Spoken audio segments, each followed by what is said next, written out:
All right, on your test and on your retest, this will be a multiple choice problem. So what I want us to do is to make sure that we know what it looks like right before we plug it into our calculator, and then obviously how we can plug it in as well. So for this one here, I'm given these two sides here. This is the opposite and this is the hypotenuse. So if I remember my SOHCAHTOA, I'm going to use sine, and the sine of 48 is equal to 10 over x. So I cross multiply and I divide. So this is my answer right before I plug it in. I'll plug it in a moment and let us make sure we know what we do.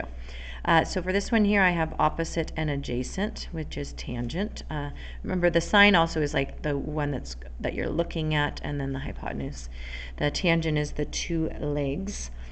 So we have here what? Tangent of 48 is equal to opposite over adjacent, and this is nice because you can just multiply by 10.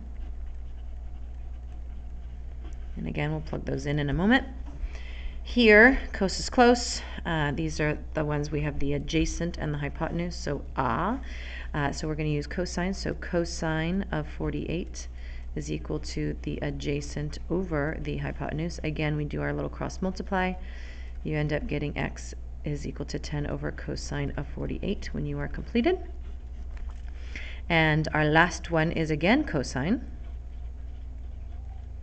but we flipped up, and so we have our x over our 10, and so again x is equal to 10 cosine of 48. So let's go ahead and just plug these into our calculator real quick to make sure.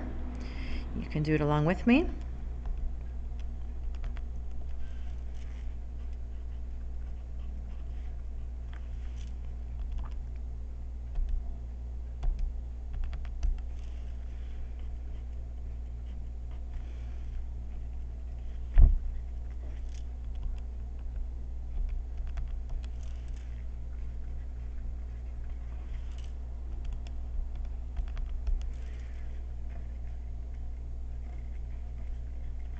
Okay, so hopefully you got those answers. If not, check it and see how you plugged it in.